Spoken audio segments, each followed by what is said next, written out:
Spiritual Laws of Life, a great guidepost to teach us what the actual laws of the universe are. And it's by Harold Klemp. And this I open to today is the law of economy. So this is interesting. I have a feeling it's not about making money, but it might have something to do with exchanges. We'll see. Okay. So my interpretation of the law of economy, and read the law of economy. Using our resources to the fullest, no matter what thought we have or what action we take, it results in the most productive deed we can do as soul, learning to become a co-worker with God. Okay, so I guess that means, using resources to increase your resources, possibly. I think there's some quote in the Christian Bible as well. I used to follow Christianity. Yeah, that you're not supposed to be irresponsible with your monies, that you should invest it if you are given it or make it grow. There's something that I have been watching and studying for years, and it's one of the laws that is rarely mentioned. It's called the law of economy. The principle is referred to in some of the Eck books, but without that title. It merely means that you get the most mileage out of every gallon of gas. Okay, I like that. So also, it might mean instead of spending an extra $50 on the exact same product, you actually look and you find it for a less expensive price. Law of economy is the Eck in expression. Whoever puts himself in tune with it has the mantle of God upon his shoulders. All right, sounds good to me.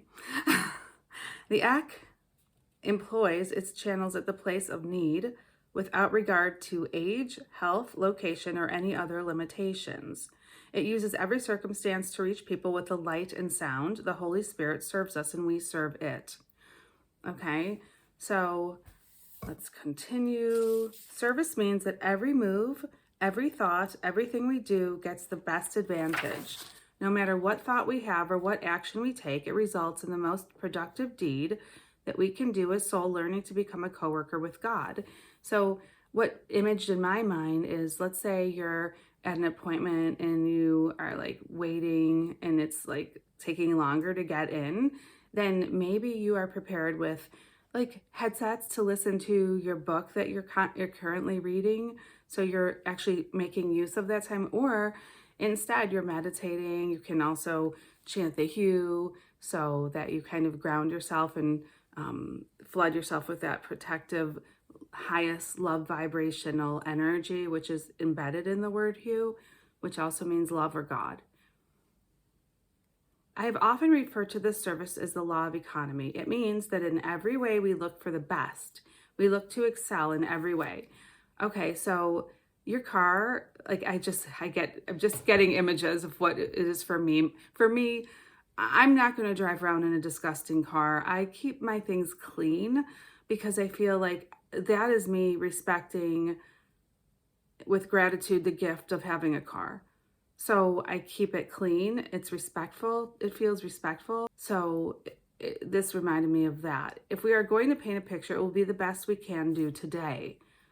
Yet tomorrow we will be able to do it better. If we will write a book today, it's going to be great, but the book we write tomorrow will be even better. We use the law of economy, only as many words as we need, and that's all.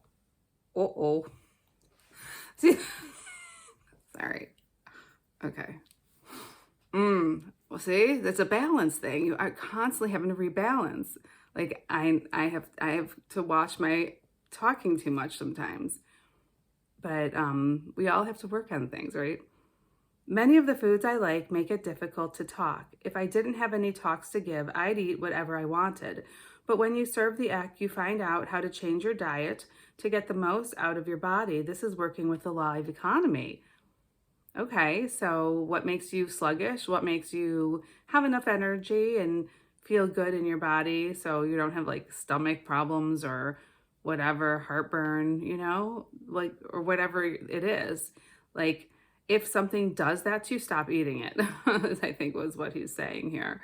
So don't eat foods that make you feel sluggish or sick in any way. To find what works for your body. And as you age, it catches up a little. So you have to be more careful, right? The way shower teaches survival to his students in spiritual things. So again, the current living act master is known as the Mahanta. He is a way shower. He's not to be worshipped, but he is to be an example and a person who helps guide on the right path, also sometimes known as the razor's edge in Eckankar. His simple methods are usually overlooked as he arranges the Chila's karmic debts into some semblance of order in the inner worlds. Karma due for repayment is fed back to his charges in accord with the law of economy. So you actually get to work off your karma in the dream state. There's a big benefit there. Okay, a big benefit. Think about it. So if you're experiencing things that you did in another lifetime in the dream state, you know, that's still a very real place, because when you dream, you're actually leaving, your soul leaves your body and it travels, its soul travels, and you go to different dimensions, and you can work off the karma in those other dimensions rather than wake, you know, in the 3D body and have to deal with some possibly serious stuff at times. So in my experience, I have had, oh my, a lot of karmic clearings in the inner that I'm fully cognizant of. And I wake up all the time when I am gifted this karmic clearing, when I'm ready for it. As the law of economy was just stating, like when it gets dished out as you're ready, if you ask to. And it's just like a clearing and a cleansing. So I truly wake up like, whew, and I feel lighter. I actually was in, okay, I'll tell you this. I was in one of my soul travel experiences, and I was in what looked like the biggest warehouse. It was like Costco on crack, okay? And I was walking around, and I was like, oh my gosh, this is all my stuff. And I just kept like grabbing stuff that I really liked. And then I heard the voice of Sri Harold, the current living act master, and he said, you know, you got to get out of there right now. It's coming down, something to that extent, not exactly. And I was like, oh no, but I saw like this one item. It was like a castle with a moat. It was representative of a past life. And I just wanted to grab that one for some reason. And it disintegrated in my hands. And I was like, oh, okay, I get it. So then I got out and the entire warehouse disintegrated.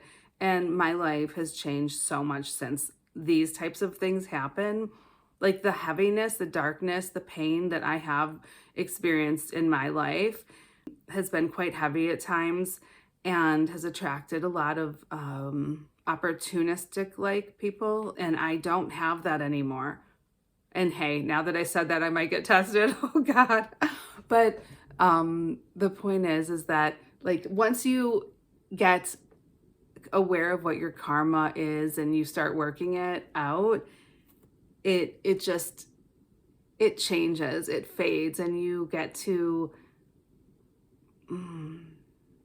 be more present and more light because you're not carrying around the baggage. There were also many dream travel experiences where I was carrying luggage or losing my luggage or trying to find my purse, and finally I left it and I up-leveled. And it's pretty clear when you up-level, you'll know if you have any remembrances of your dream travels.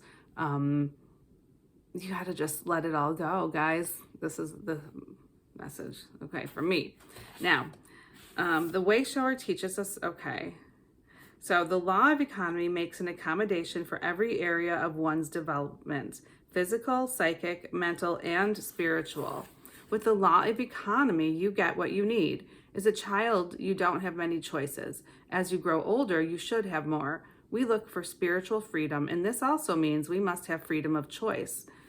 The further we go along the path of Ek and the higher we go into the worlds of God, the more choice we expect to have.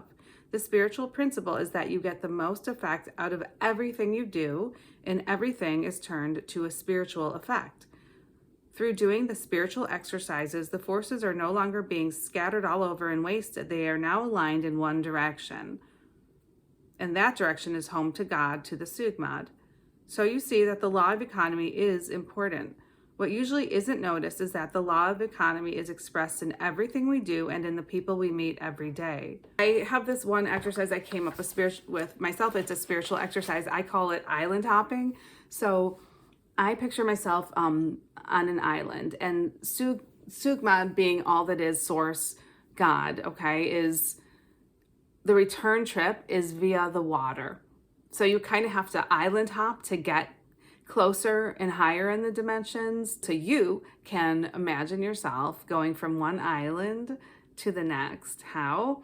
You swim in the ocean of love and mercy, and you get to the next island, and it's a cleanse and it's an upgrade, and then you stay there for a while and you feel the vibration of what it feels like to be in that density in the spiritual exercise. So that's just one that I've created, and I actually will link a thing on this because I made a video about it actually. Okay, so where were we?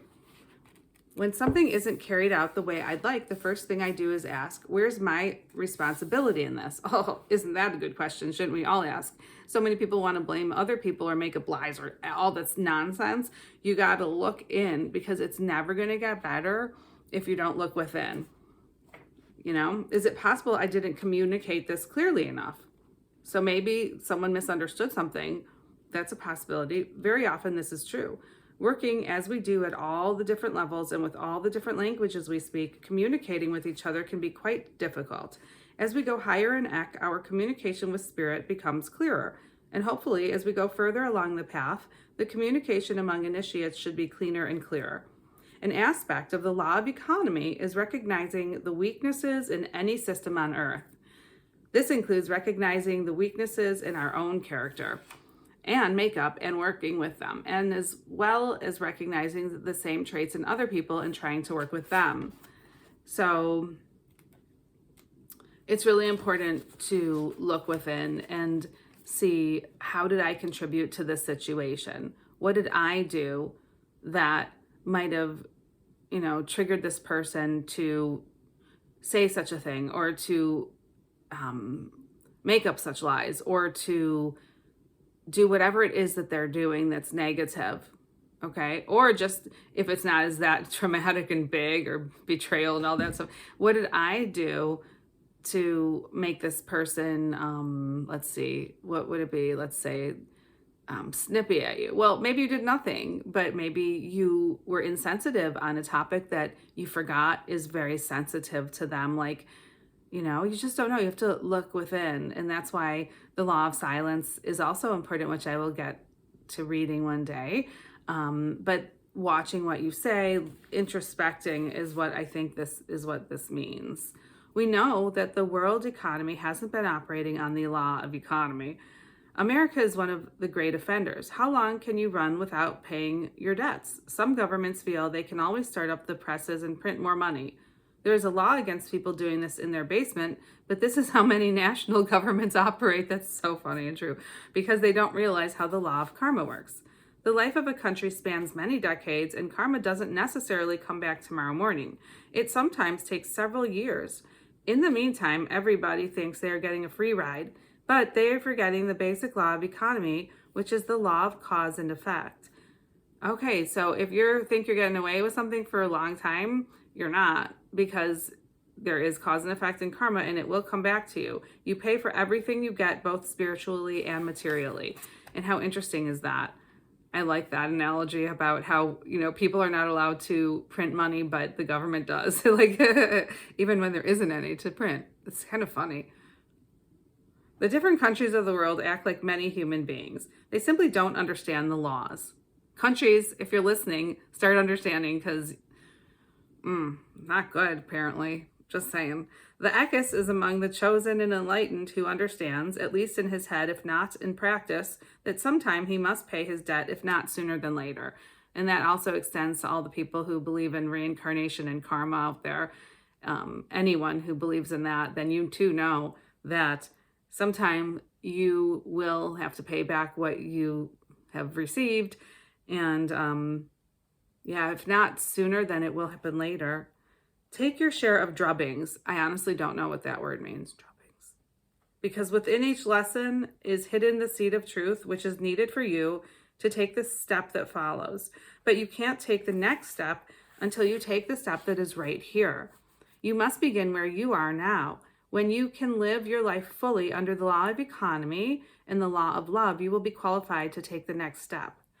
Okay, so again, this is why I follow this book as diligently as I can. And every time I read it, or any of these books from Eckankar, which you can find if you want, eckankar.org. But every time I read one, like every time I read it again, I get a deeper understanding.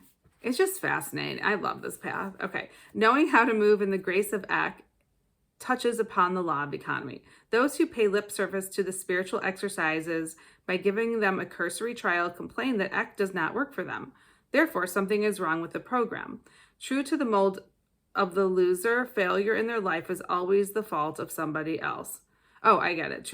Okay. So yeah, someone who always loses they're saying that it's always someone else's fault. Like that's a person who never takes accountability. And they don't, because they're saying, well, I'm not getting results, but are you doing the work?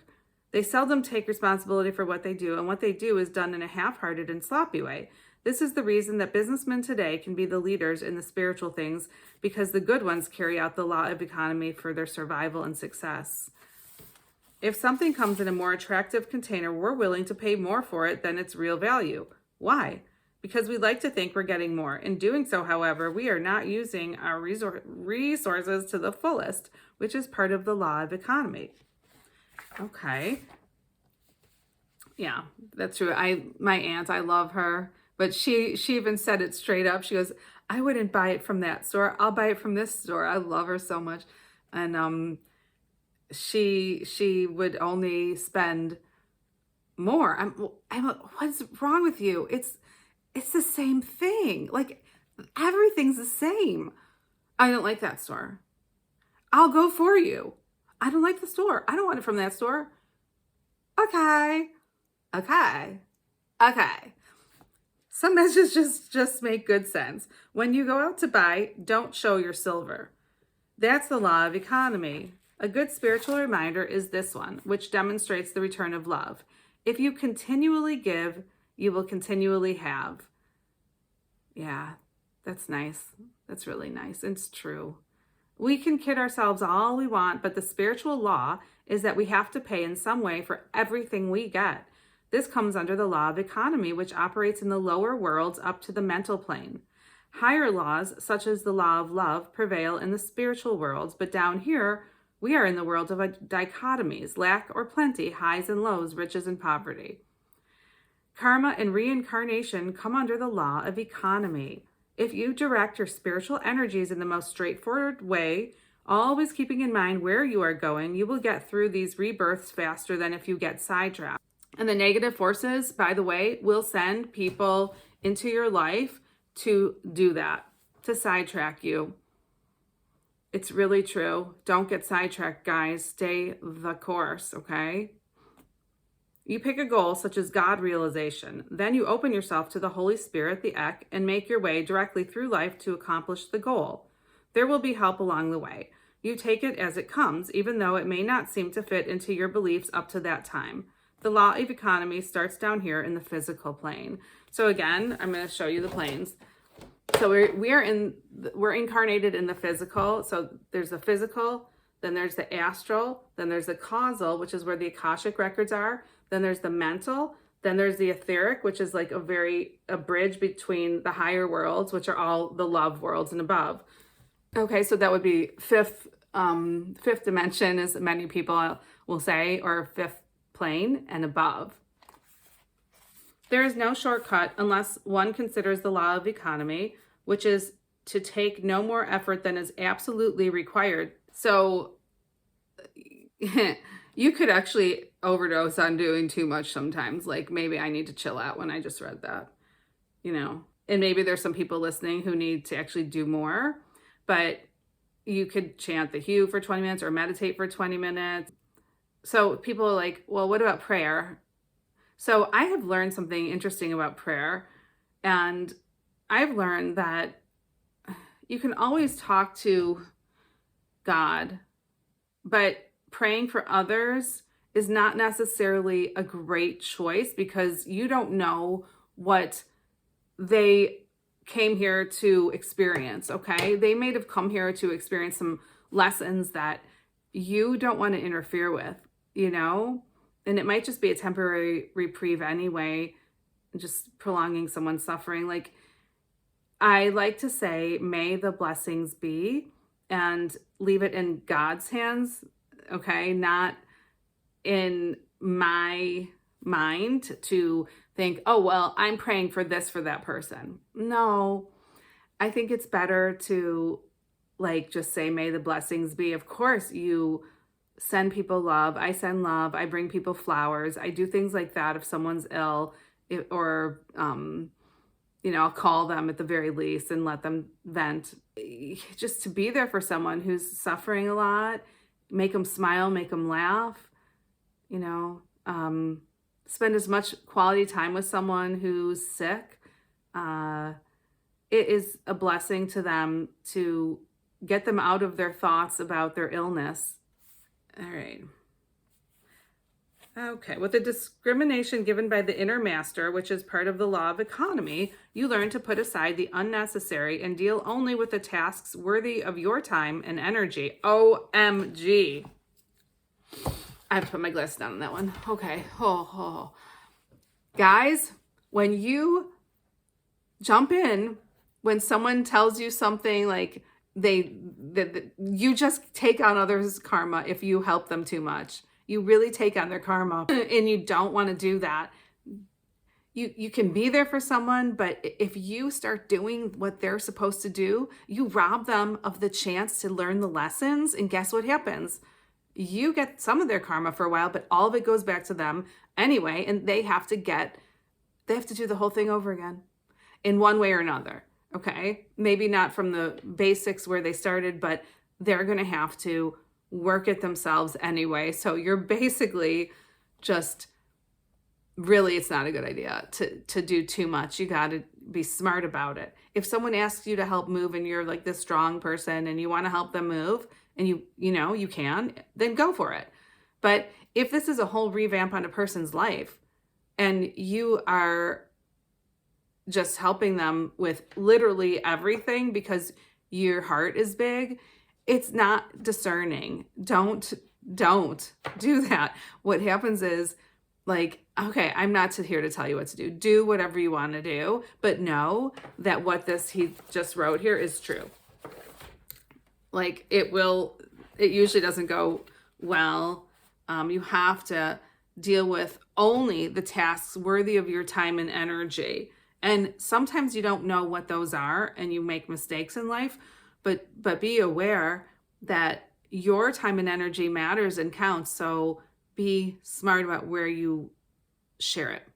Above the turmoil that rakes the outer man stands the Mahanta, the divine one of God. He is the epitome of the law of economy in living expression. He is also known as the God-man. Okay, he is not worshipped as God, but there's always a different living Ek master, you guys. And they're always here to impart wisdom and work with you in the dream states, which is incredible. I'm telling you, if I wish I could just impart to you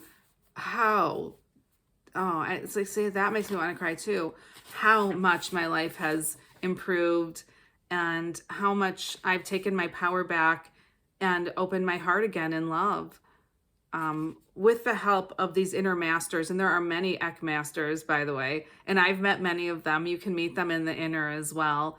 And there was one that I saw in the inner that I knew from a past life, and he is wonderful too. And Yabel Sakabi, I love him. And I learned so many cool lessons from many of these Ek masters, and it's just, I'm so grateful. So they're here. Don't fool yourself that they're not, because they are. And they're just looking for someone who has a willing heart, who wants to be better and to be close to God, to become, more loving. right? All right, as quickly as the living Eckmaster figures out how to surmount a block, that quickly can he go ahead with a new chapter in his book of prophecies. This process is called the law of economy. To repeat, all the minor laws of spirit fall under the grand law, and the grand law is this: soul exists because God loves it. Soul exists because God loves it. That's the grand law. All things bring one to the greater glory of Sugmad, which is also known as God. The law of economy then works whether anyone knows of it or not. The spiritual bumbler is always at odds with it, and he has a host of personal problems for which he finds no relief. Bad habits lock him into the same behavior that brought trouble in the first place, and so the cycle of trouble goes on. The law of economy is an aspect of the Ek. It is always right, clean, and just. There is no pettiness in it or spite or hatred. And that's the whole thing. There's no room for that in your spiritual seeking. Okay, and I have another video you guys really might want to check out. It's the 5 things that you want to avoid to become a better person and to raise your consciousness. And it's like all about anger, lust, greed, vanity, and attachment. And these are things you can work to avoid. It doesn't mean, you're not going to be attached to people and all that, but yeah. The Ek adept knows the law of economy. Therefore, his unfoldment is light years ahead of the average person, and the gap between them grows at a faster rate than the speed of light. The law of economy presupposes that everything we do is in harmony with Ek, in harmony with life. Okay. We should always be interested in how we can serve life. That's another beautiful part, is that, you open yourself as a coworker with all that is, being a coworker with God in each now moment, and things just happen. I mean, some really weird things can happen, but you can be in a place, and this happens with people all over. You don't have to be an Eckist, but if you actually open up yourself to God and you say, help, I want to serve.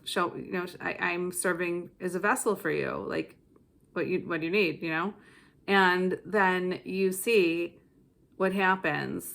I just talked about being in a place where someone really needed to vent and I listened, or whatever, insert story, right? You just open yourself deliberately every day and you say, I'm a vessel for you. What is it that you want me to do? We should always be interested in how we can serve life. Another way to say this is, how can you make things smoother and easier for those people around you? How do you make things go just a little bit better? It could literally just be a smile. This is all that serving life is. You do a little here and a little there and things get better. Wow. Okay, so this was the spirit. Oh my gosh, this is 32 minutes. I might be slicing this down a little, but I hope you guys enjoy it and get something good out of it. I always do when I read these books. I love you, and I hope you have a wonderful day, and thanks for liking and subscribing. My Buy Me a Coffee link is below if you're so called to do so. And either way, I wish you so much love, and I'm so happy that you hang out with me and we read these amazing, uplifting spiritual texts that raise your consciousness and vibration to new levels and heights that you, trust me, I know there are listeners here who are up there, so up there, spiritually elevated, and yet there's always another level to attain, okay? And it's all about love. All about love, nothing else. So I love this path. Okay, talk to you another time.